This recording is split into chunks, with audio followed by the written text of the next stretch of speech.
السلام عليكم ورحمة الله وبركاته. جرجرتو أبلي وكيا كقالي وحبك جراتن ولوتك وحوردفتوني جانا لكوتي مرتكي سنو أكم جرت فيا كيسني وبلوتك وزين جتة لامسا تيكو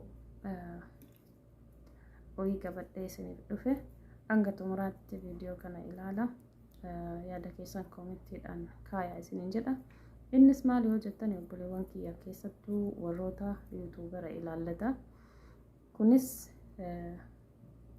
taatee torban kana keessa obboleettii teennaa hayaattuu irratti ta'e dura dursa obboleettii teennaa rabbiin tokkochiisii fa'aa araaramu badii isii kaaliqni isii fa'aa dhiisuu keerii isii rabbiin jannatal firdoosiin keessa isiin haa gammachiisu jechaati obboleewwan kiyya. warroonni yuutuubara obboleettii teennaa janaasa isiitiin daldalaa jirtani wallaahi rabbiin tokkochiisinitti argu. Akkuma hommaatiin guutuun viidiyoo isii daqiiqaa muraasaa san kaasaa jedhanii isinii warwaatani laakiin immoo duuti namaa du'a akka itti deemnu hin beeknu. Hadha warri jirru kuni hundi keenya dabaree keenya eegganneetuma deemna.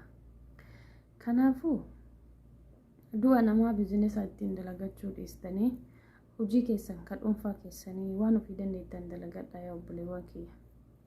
Kana yoo jedhu kana dubbachuun feene garuu wallaahi yaada kana osoo kan gaafa duraa odoo dubbachuu barbaadeeti gaafuma duraan dubbadhaa ture. Gaafuma wanni kun hadhaa miti guyyaa 2-3 bubbuullee jirra amma hanga ajandaa godhatanii asirra deddeemanii itti deemuu jiran. Mee obboleewwan kiyya warroonni yuutuubera tarii warroonni afaan kiyya kana dhageettan namoonni dhiyeenya an beekullee ka waan kana akka biizinesaa gootanii bifa haarawaan gadi dhiisaa jirtanillee jirtanii wallaahi rabbiin tokkochiisinii haa dhiisu. Kaasaa fi qabrii keessa dhaabatanii viidiyoo sannuu kaasaa jedhanii isinitti boo'u jiran obboleewwan hiriyoonni maatiin hundinuu chaanaala isaanii irratti gadhiisaa jiran nuu kaasaa uf jalaa jedhanii. Tarii guyyaa mucayyoo tana qabdeen hundaayyuu qabu jirti. Waan sana odoo kaastanii warri afaan kiyya kana dhageessan tarii yoo viidiyoo tiyya tana dhageettan rabbii tokkochaa jedhaati viidiyoo obboleettii teennaa kaasaa. Obboleettiin teennaa yeroo addunyaa irra turtetti musattara mashallah tabaarakallaa intala musliimaa akhlaaqa yookaan gaarii nama qabu keessaa nama tartatti yaamamu. Viidiyoon sun immoo viidiyoo mataa qullaati. Qaama isiitti qulla mul'ataa, rifeensa isiitti mul'ataa kana kanaaf ka obboleewwan maatii guutuun isin bo'aa jiran jechuudha. Asiinuu nama yookaan gaddii kun yookaan wanti galee kun qalbii cabse fakkaattanii waan akka kanaa biizinesa ittiin dalagattanii rabbiin isiniif haa dhiisu. Kaasaa fi rabbii tokkochaa jedhaati isiniin jedha. Duuti mucayyoo tanaa immoo keessattuu ijoollee musliimaa fakkaattoota akka kiyya waa barsiifti. Waa jabi barsiifti. Kan keessa uf laale waa hedduu keessaa barata. Maal jennaan balaan takka yoo dhufte takka waa nama barsiifti. Takka immoo bakkuma jirtu sanuu akka ati of yaadattu si gooti. Adda mucayyoon tuni gaafa addunyaa irra jirtu tarii akhlaaqa isii waan duuba isii rabbii tokkochaa fi magorra itti dhiyaate beeka. Wanti garuu sooshaal miidiyaa kanarratti argaa jirru mashallah tabarakallah musattara waan ummata intala musliimaa takkarraa ala bahee yookaan muuziqaa ho'iitiin qanabbaramee waa akkanaa kana kaasaa jedhanii isin warwaataan jiran. Kanaafuu warroonni muuziqaa irra hiitanii sagalee gaddaa ka ummata yookaan amantaa islaamaa keessa wanta akka kasanii sun dhorgaadha. Intala musliimaa takka ibiddallee hin bobeessanii shaamaa hin bobeessaniif nam du'e nam tokkocha nama musliima keessaa amrii ta'e tokko wanni akkasii kiraariin akkasii sunillee wanti dhaamu hin jiru. Yaa obboleewwan kiyya sansanillee warra itti qanabbartanii yookaan hin beektanii beekumsa bakka sanii dogongora ta'uu danda'a, isiniif fakkaatuu danda'a. Wanti kun immoo mucayyoo tanaaf hin ta'u nuun kaasaa erga jedhee maatii isiniif boo'e kaasaa fi isiniin jedha. Tarii yoo namnummaan sababa viidiyoo tiyyaatiin yookaan namni na jala jirtan takka yoo kaastani anaaf keeri jedheetiin viidiyoo tana horaa butti ka'e. Silaa waa'ee mucayyoo tanaatiin maqaan isii dhaadhee waa ho'illee hin horaabu. Maaf jennaan waan viidiyoon adda yookaan saniin addaan jiru ajandaa isii godhachuun barbaannu rabbiin isiif haa araaramu. Maatii isiitiif ahlii isii kullaafuu rabbiin sabrii dhuma hin qabne isaaniif haa kennu. Jannatul Firdawsi isii haa gammachiisu. Zambii isii kaaliqni isii haa dhiisu jechaati.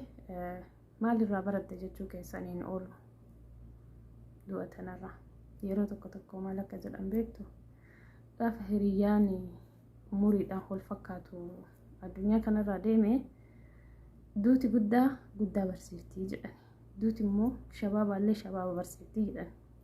Naafi duuti akka jirtu osoo beennu guyyaan tun akka dhuftu osoo beennu namni yookaan yoo namni nu afoo namni umuriidhaan xiqqoo nurra jiru yoo amrii ta'e waan umurii isaa saniif yookaan deemin faanu fakkaachuu danda'a miti. Guyyaan hin ooltu yoom akka taatu hadda deemnaa bor deemnaa hin beennu beellama. Hin jiraannaa abdii horanna malee hin duunaaf guyyaa tokko yaanee hin beennu. Rabbiin akka itti gala keenya nu haa midhaaksu. Balaa akka kanaa rabbiin nurraa haa qabu. Tika ofii jala rabbiin haa oolchu. Wanti martuu qadara hin hanqatani. Waan rabbiin namatti qaddare eenyullee namarraa deebisuu hin danda'u. Kanaan obboleewwan kiyya qaqqaaliiwwanii warroonni immoo amantaa takkaan walitti qabamnu islaamummaa haqaan yaani maqaan osoo hin taane nama haqaan keessa jiraatu rabbiin haa taasisu. Kanaanuu hadda anifateessa jirra. Fakkaattonni akka kiyyaa eessa jirra? Maal keessa jirra? Akkamitti jirra? Maal asirra dhiisnee deemuu jirra? Kanallee gaafii ofuma abbaan deeffatu. Wanti du'a mucayyoo kana keessatti kaawaa ija banatee ilaalu waan nama argisiisti. Jireenyi qilleensa addunyaa tanaa dhandhamnee osoo hin quufin osoo akka burraadhee yookaan amantaa teenya keessaallee hin bahini nutti dhufuu dandeetti duuti. Guyyaa hin himattu. Tarii gaafa atini garaa haadha kan keetti keessa jiraattu ji'a itti dhalattu si beekanii ji'a gana nam tokko ji'a 9 guutuu garaa haadhaa ture dhalataa mitire guyyaa hollaa lama malee jechuudha. Warroonni doktoraa immoo guyyaa akka sanillee himuudhaaf yaalan garuu guyyaan tarabbii malee sanillee hin taatu. Asiinuu guyyaatti deemnu hin beeknu. Guyyaatti dhalannu tarii yoo guyyaa keenya sollaalan ji'a keenyan tilmaamanii ji'a haganaa ta'etti dhalattaa si beekanii gaafa garaa haadha kan keetiitti itti kalaqamte garuu hagas booda hagamteetti haga addunyaa kanarraa deemtu namni beeku hin jiru kaaliqa tokkocha malee. Kanaafuu rabbiin nu haa qajeelchuu isiniin jedha obboleewwan kiyyaa. Hamtuun isin hin argine khayriin isin hin darbine. Warroonni viidiyoo mucayyoo sanii olii gadi buutaa jirtan haga amma ka bifa haarawaan yookaan yuutuub isiirraallee fudhatanii viidiyoo tokko immoo bakka sooshaal miidiyaa irratti babattaname kanneen bifa haarawaan maxxansaa jirtantu jira. Rabbii tokkocha sodaadhaa obboleewwan kiyya. Guyyaa mucayyoon tun dhandhamten hundi keenya dhandhamuu jirra. Amaanaa haati fi saahibban isii obboleewwan bo'an kana immoo galmaan gayaa maatiillee qalbiin cabsinaa isiniin jenna. Duuti namaa biizinesa erga taate bubultee jirte hadhan jirraa fi irraa dubbannaa borummoo bakka kana taa'ee nama narraa dubbatutu jira. Hundi keenyayyuu bakka kana addunyaa kanarra teenyeetiin hafnu ni deemna jechuudha. Kanaanuu dhaamsi ani isiniif qabu tanumaa yoo dogongoree rabbina haa tiksu dogongorarraa. Haasaallee baay'ee isinitti dheeressuuf fedhu obboleewwan kiyya qaqqaaliiwwanii. Kanaanuu guyyaa mucayyoo tana qabdi nus nu qabdi yoo jettani yoo wantiin maatiin isaanii isinitti bo'uun kun isinitti dhaga'ame viidiyoo jala haqaa fi tarii muraa baasaa bakkiin barbaadamu bakka mucayyoon daqiiqaa muraasa dubbattu sanii mataa isii qullaa jiru sanii qaama isii gubate sanii anaaf ati akkasitti ilaallee qalbiin nu cabe ahliin isii yoo akkasitti arguu hagami san qofa yoo osoo hin taane intalli tun intala musliimaatii musattara bakka sanitti wanti mataa isii irra jiru qaamni isii kunniin mul'achuu santu qalbii maatii cabse. Kanaafuu kaasaa fi akka haadha sanillee qalbii isinitti hin cabne isiniin jedha. Fayyaana ta'a hanga viidiyoo biraatiin walitti deebinu nagaarra naa turaa asiinuu warroonni mana kanaaf haarawaa taatan bakka sabskiraayib jettu san tuqaa. Yaadni an dubbadhe kun waa garaallee isin hanqatu garaas isin ga'u koomentii jalatti naaf barreessaa isiniin jedha. Hadhaaf asumatti dhaabaa nagaarra naa turaa fayyaana ta'a. Assalaamu alaikum warahmatullaahi wabarakaatuh.